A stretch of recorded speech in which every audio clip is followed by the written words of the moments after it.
Hello welcome जय हिंद प्यारे दोस्तों फॉर्मेटिव स्टडी में आपका स्वागत है। आज इस वीडियो लेक्चर में हम पढ़ेंगे लेखन शिक्षण की विधियां। यानी लेखन शिक्षण की कौन कौन सी विधियां होती हैं। यहाँ से देखिए एक प्रश्न आपका पूछा जाएगा। ठीक है, तो पूरी क्लास को देखना है, क्लास को स्किप नहीं करना है। क्लास को स्टार्ट करने से पहले हम आपको बता दें, अगर आपने अभी से तैयारी स्टार्ट नहीं की है तो हमारे चैनल से जुड़िए। और देखिए प्लेलिस्ट बनी है, सभी विषयों का सिलेबस पूरा हो चुका है। आप जो भी विषय पढ़ना चाहते हैं प्लेलिस्ट के थ्रू वहां से जाकर आप पढ़ सकते हैं। और देखिए केवल हिंदी का सिलेबस रह गया था, जो इसमें देखिए हम बहुत ही जल्द 2-3 दिन में देखिए हिंदी का भी सिलेबस पूरा कर लेंगे। और कुछ लोगों का देखिए सवाल था कि इंटर्नशिप फाइल को लेकर, इंटर्नशिप फाइल और प्रैक्टिकल फाइल को लेकर। तो देखिए इसके बारे में आपको परेशान नहीं होना है। हम एक अलग से इसके लिए एक वीडियो बनाएँगे, उसमें सारी जानकारी आपको दे देंगे। बस आपका मेन फोकस होना चाहिए कि आप ज़्यादा से ज़्यादा अपना सेल्फ रिवीजन करें, यानी सेल्फ स्टडी ज़्यादा करें। क्योंकि जितना सिलेबस आपको पढ़ाया जा चुका है, उसको आपको बार-बार रिवाइज़ करना है, क्योंकि यहीं से आपका पूछा जाएगा, ऐसा नहीं है कुछ आपको बाहर से पढ़ना है। तो जितना हो सके आप रिवीजन कीजिए। और देखिए आपको सबसे ज़्यादा मैथ पर फोकस करना है। तो अगर आप मैथ को स्टार्टिंग से आपने नहीं पढ़ा है, तो देखिए प्लेलिस्ट बनी है, आप शुरुआत से मैथ पढ़ सकते हैं। और हमने देखिए मॉडल पेपर अब सॉल्व करने स्टार्ट कर दिए हैं, ठीक है? अब किसी दिन देखिए तीसरा मॉडल पेपर आने वाला है, तो अगर आपने पिछले मॉडल पेपर नहीं सॉल्व किए हैं, तो आप सॉल्व कर लीजिए। तो चलिए क्लास को स्टार्ट करते हैं बिना देरी के हुए। तो देखिए लेखन शिक्षण क्या है? तो समझिए, लेखन शिक्षण वह प्रक्रिया है जिसके माध्यम से बच्चों को सही, स्पष्ट, सुंदर और शुद्ध तरीके से लिखना सिखाया जाता है। इसमें बच्चों को अक्षरों, शब्दों और वाक्यों की रचना, वर्तनी, विराम चिन्हों का प्रयोग, सुलेख की कला सिखाई जाती है। ठीक है? तो इसे हम क्या कहते हैं? लेखन शिक्षण। चलिए अब हम समझते हैं लेखन शिक्षण का उद्देश्य। बच्चों में सुंदर एवं स्पष्ट लेखन की आदत डालना, शुद्ध वर्तनी और व्याकरण के साथ लिखना सिखाना, विचारों को सही ढंग से शब्दों में प्रकट करना सिखाना, लेखन के प्रति रुचि और आत्मविश्वास विकसित करना। तो ये लेखन शिक्षण के उद्देश्य रहे। ठीक है? चलिए अब आगे हम समझते हैं। तो चलिए अब हम समझते हैं लेखन शिक्षण की प्रमुख विधियां।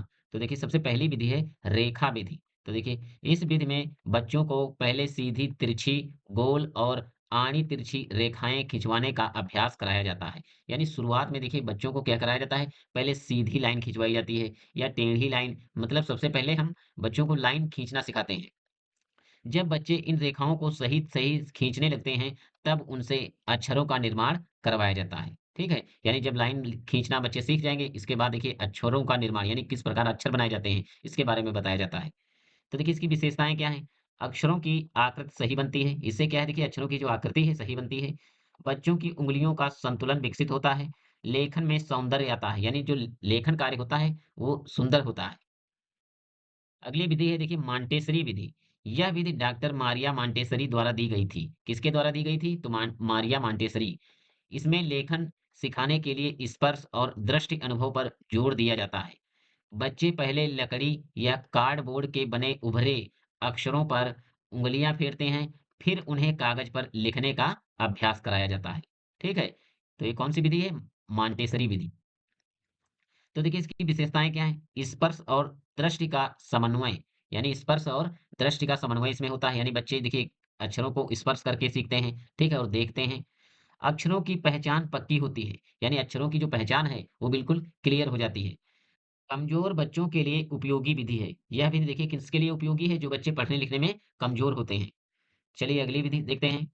तो अगली विधि है देखिए अनुकरण विधि। ये जितनी विधियाँ आपको बता रहे हैं, देखिए ये सारी विधियाँ इम्पोर्टेंट हैं। इनको साथ ही साथ आपको नोट करते रहना है।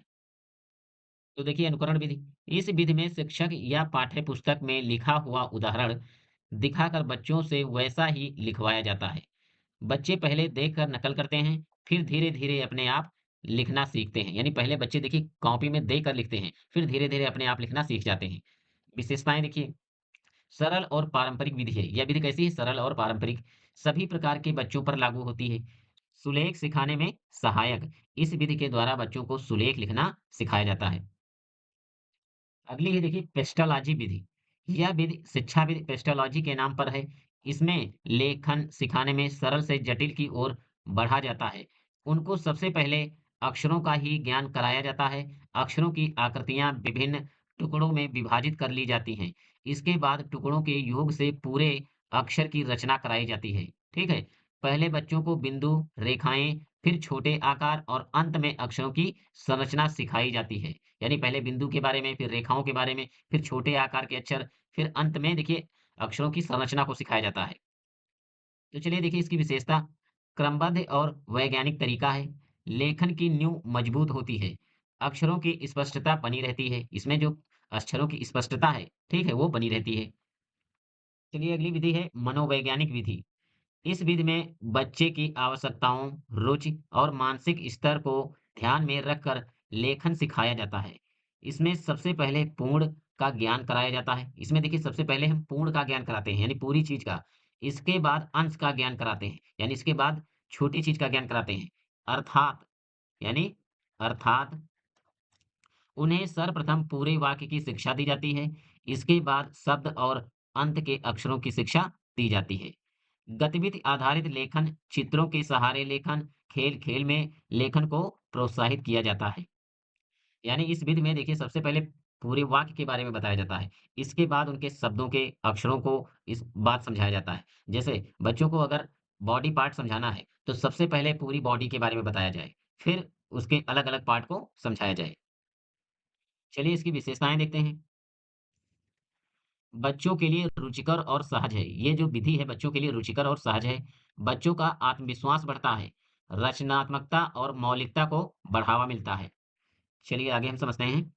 चलिए अब हम समझते हैं लेखन सिखाने हेतु प्रमुख बातें। तो देखिए यहाँ से प्रश्न कैसे आएगा? लेखन सिखाने हेतु ध्यान देने योग्य बातें लिखिए, ठीक है? या तो प्रश्न आ सकता है लेखन शिक्षण की विशेषताएँ लिखिए, या कहेगा देखिए लेखन शिक्षण की 4 विशेषताएँ लिखिए या 2 विशेषताओं का वर्णन कीजिए, ठीक है? तब देखिए आपको यही लिखना है। तो चलिए सबसे पहले हम समझते हैं सही पकड़, यानी बच्चों को कलम या पेंसिल को ठीक प्रकार से पकड़ना सिखाएं। उंगलियां हल्की ढीली हों, बहुत कसकर पकड़ ना हो ताकि हाथ दर्द ना हो। यानी पकड़ने का जो तरीका होना चाहिए वो सही होना चाहिए। अगला है देखिए सही बैठने की मुद्रा, यानी जो पोस्चर है यानी बैठने का तरीका वो सही होना चाहिए। बच्चा सीधा बैठे, पीठ टेढ़ी ना हो, दोनों पांव जमीन पर टिके हों, कॉपी स्लेट को हल्का तिरछा रखें जिससे हाथ और आंखें तालमेल बना सकें। ठीक है, चलिए आगे हम समझते हैं। अगला है देखिए रेखाओं और आकृतियों का अभ्यास। पहले बच्चों से सीधी, आड़ी, तिरछी और गोल रेखाओं का अभ्यास कराएं।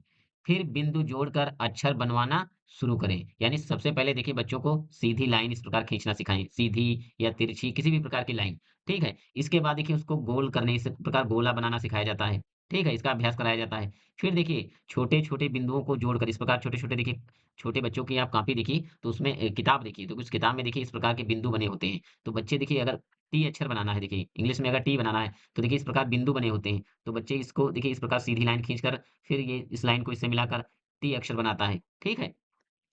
अगला है देखिए अक्षरों की सही बनावट। हर अक्षर की सही संरचना पर जोर दें। जैसे क, ग, घ आदि को सही क्रम में बनाना। यानी क, ख, ग, घ, अंगा। यानी इनका जो क्रम होना चाहिए वो सही होना चाहिए। गलत बनावट को तुरंत सुधारें ताकि आदत ना बने। यानी अगर कोई गलती हुई है तो बच्चे को तुरंत उसमें सुधार करवाएं जिससे कि वो आदत ना पड़ने पाए। अगला है देखिए धीरे-धीरे कठिनाई बढ़ाना, यानी पहले अक्षर, फिर शब्द, फिर वाक्य, फिर अनुच्छेद लिखवाएँ। यानी पहले ये नहीं कि डायरेक्ट कठिन काम दे दिया जाए। पहले देखिए थोड़ा सरल काम दीजिए, फिर थोड़ा लेवल जो है धीरे-धीरे, धीरे-धीरे बढ़ाते जाइए। छठा है देखिए सुंदरता और शुद्धता। लिखाई साफ-सुथरी हो, यानी जो लिखने का तरीका होना चाहिए वो साफ-सुथरा हो। शब्दों में सही वर्तनी और सही विराम चिन्ह हों। ठीक है?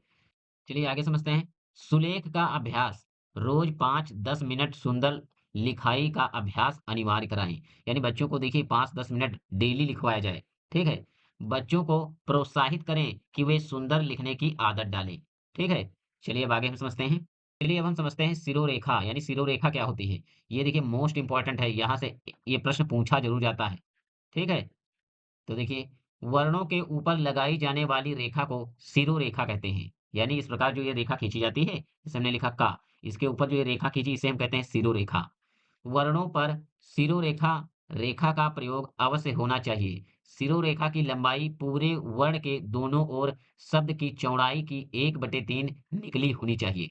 ठीक है? वर्ण बाएँ से दाएँ दाहिने की ओर लिखे जाते हैं।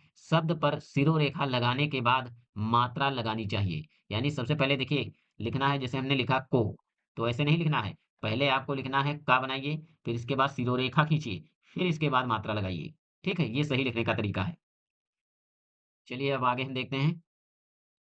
अब चलिए हम समझते हैं अनुलेख और सुलेख क्या है। तो देखिए, अनुलेख की परिभाषा पहले समझिए। अनुलेख वह लेखन होता है जिसमें बच्चे पहले से लिखे गए अक्षरों, शब्दों या वाक्यों को देखकर उनकी नकल करते हैं। यानी जो पहले अक्षर पहले लिखे होते हैं, उनको देखकर हूबहू बच्चे वैसा ही लिखते हैं। ठीक है? इसे नकल या लेखन भी कहा जाता है। यानी इसे क्या कहते हैं? इसे नकल लेखन भी कहा जाता है। उदाहरण, शिक्षक स्लेट या बोर्ड पर लिखते हैं, भारत मेरा देश है। बच्चे उसे देखकर अपनी कॉपी में लिखते हैं। इसे हम क्या कहते हैं? अनुलेख। यानी जैसे आपकी प्रश्न पुस्तिका में कुछ लिखा है, ठीक है? वो चीज़ बिल्कुल सेम टू सेम देखकर अपनी कॉपी में लिखना अनुलेख कहलाता है। अब चलिए हम समझते हैं श्रुत लेख। सुनकर लिखे गए लेख को श्रुत लेख कहते हैं। अगर एक लाइन में आपको परिभाषा लिखनी है, तो बस आपको यही इतना लिखना है, ठीक है? श्रुत लेख वह लेखन होता है जिसमें शिक्षक शब्द, वाक्य या अनुच्छेद बोलते हैं और बच्चे उसे सुनकर लिखते हैं। इसे आख्यान लेखन या डिक्टेशन भी कहा जाता है। यानी इसे देखिए आख्यान लेखन या डिक्टेशन भी कहा जाता है। देखिए बच्चों को जो इमला लिखवाया जाता है, क्या लिखवाया जाता है? इमला। उसे ही हम कहते हैं डिक्टेशन, ठीक है? ये एक श्रुत लेख होता है, ठीक है? यानी शिक्षक बोलते हैं और बच्चे सुनकर लिखते हैं। तो उदाहरण देखिए, शिक्षक बोलते हैं, गाय हमारे देश की उपयोगी पशु है। बच्चे इसे सुनकर अपनी कॉपी में लिखते हैं। इसे हम क्या कहते हैं? श्रुत लेख। चलिए अब हम समझते हैं अनुलेख और श्रुत लेख में अंतर। ये भी काफ़ी इम्पोर्टेंट है, यहाँ से भी प्रश्न पूछा जाता है, ठीक है? अनुलेख में बच्चा लिखा हुआ देखकर नकल करता है, जबकि श्रुतलेख में बच्चा सुना हुआ लिखता है। यानी अनुलेख है जो देखकर लिखा जाता है, श्रुतलेख सुनकर लिखा जाता है। अनुलेख में आँख और हाथ का तालमेल विकसित होता है। श्रुतलेख में कान और हाथ का तालमेल विकसित होता है। अनुलेख में सुंदर और स्पष्ट लिखावट पर जोर होता है, ठीक है? श्रुतलेख में शुद्ध वर्तनी पर जोर होता है। अनुलेख में बच्चे को देखकर अक्षर की बनावट सीखने को मिलती है, ठीक है? ये तो रहा अनुलेख और श्रुतलेख में अंतर। यहाँ से देखिए पिछली बार भी क्वेश्चन पूछा गया था, तो हो सकता है आगे भी प्रश्न पूछा जाए। चलिए अब हम समझते हैं वर्तनी, यानी वर्तनी क्या है? वर्तनी वह नियम है जिसके अनुसार शब्दों के अक्षरों को सही क्रम, सही रूप, सही ढंग से लिखा जाता है। आसान भाषा में समझिए, शब्द को जैसा बोला जाता है, उसे वैसे ही शुद्ध रूप से लिखना वर्तनी कहलाता है। तो उदाहरण देखिए, जैसे लिखा है विद्यालय, यह शुद्ध वर्तनी है, ठीक है? विद्यालय। अगर इस प्रकार लिखा है विद्यालय, यह अशुद्ध वर्तनी है, ठीक है? अगला उदाहरण है, देखिए लिखा है संसार, तो अगर इस प्रकार संसार लिखा है तो ये शुद्ध लिखा है। लेकिन अगर संसार इस प्रकार लिख दिया गया है तो ये अशुद्ध है। यानी ये वर्तनी जो है संसार की, ये गलत लिखी है। वर्तनी का महत्व भाषा की शुद्धता और सुंदरता बनाए रखने के लिए जरूरी है। सही अर्थ और भाव प्रकट करने के लिए आवश्यक है। लिखाई में स्पष्टता आती है, यानी लिखने में क्या है? स्पष्टता आती है। वर्तनी संबंधी अशुद्धियां क्या होती हैं? ये इंपॉर्टेंट है, यहाँ से भी प्रश्न पूछा जाता है। ठीक है? जब कोई शब्द गलत अक्षरों या गलत क्रम से लिखा जाए, जिससे उसका सही रूप बदल जाए, तो उसे वर्तनी अशुद्धि कहा जाता है। ठीक है? तो देखिए, संसार को गलती से संसार लिखना, यानी संसार लिखा इस प्रकार जाता है, अगर आपने गलती से इस प्रकार लिख दिया, तो ये वर्तनी की अशुद्धि है। विद्यालय को गलती से इस प्रकार विद्यालय लिख देना, ये भी वर्तनी की अशुद्धि है। चलिए अब हम समझते हैं वर्तनी संबंधी अशुद्धियों के कारण, यानी वर्तनी संबंधी अशुद्धियां होने का कारण क्या है? उच्चारण और लेखन में अंतर समझ ना पाना, यानी उच्चारण को अगर आप बच्चा सही से नहीं समझ पा रहा है, तो वर्तनी की अशुद्धि हो सकती है। शब्दों का सही रूप ना जानना, यानी बच्चों को अगर शब्दों का सही रूप नहीं पता है, तो वो देखिए वर्तनी में अशुद्धियां करेंगे। वचन, लिंग या संधि विच्छेद का गलत ज्ञान होना, जल्दबाजी या लापरवाही में लिखना, अगर जल्दी-जल्दी देखिए बच्चा लिख रहा है, तब भी वर्तनी की अशुद्धियां हो सकती हैं। भाषा का कम अभ्यास होना, अगर देखिए भाषा का ज्ञान नहीं है, तब भी वर्तनी अशुद्धियां हो सकती हैं। कठिन शब्दों की वर्तनी पर ध्यान ना देना, अगर कोई कठिन शब्द है, तो उस पर ध्यान दिया जाए, नहीं तो देखिए वर्तनी संबंधी अशुद्धियां हो सकती हैं। बोलचाल की भाषा का प्रभाव लिखाई पर पड़ना, व्याकरण का सही ज्ञान ना होना, तो ये है कारण वर्तनी संबंधी अशुद्धियों के। चलिए आगे समझते हैं। तो चलिए हम देखते हैं वर्तनी की अशुद्धियां दूर करने के उपाय, यानी वर्तनी की अशुद्धियां हम किस प्रकार दूर कर सकते हैं। तो देखिए बच्चों को शब्दों का उच्चारण और लिखाई साथ-साथ सिखाना। यानी बच्चों को जब उच्चारण सिखाया जाए, तो साथ-साथ लिखना भी सिखाया जाए। रोजाना 5 से 10 नए शब्दों का सही वर्तनी का अभ्यास कराना। ठीक है? श्रुतलेख और अनुलेख का नियमित अभ्यास कराना। शुद्ध वर्तनी पर आधारित खेल प्रतियोगिता कराना। बच्चों को सुंदर लिखने और सही लिखने के लिए प्रोत्साहित करना। गलत वर्तनी पर तुरंत ध्यान दिलाकर सही रूप सिखाना। यानी बच्चा अगर गलती कर रहा है तो उसको तुरंत वहीं पर बताकर, ठीक है, उसमें सुधार करवाना। शब्दकोश यानी डिक्शनरी प्रयोग की आदत डालना। तो देखिए इस प्रकार वर्तनी संबंधी अशुद्धियों को दूर किया जा सकता है। तो चलिए आज की क्लास को हम यहीं पर विराम देते हैं। अगर वीडियो को लाइक नहीं किया है तो लाइक कर दीजिए, चैनल को सब्सक्राइब नहीं किया है तो सब्सक्राइब कर दीजिए। मिलते हैं नेक्स्ट क्लास में नेक्स्ट टॉपिक के साथ, तब तक के लिए जय हिंद।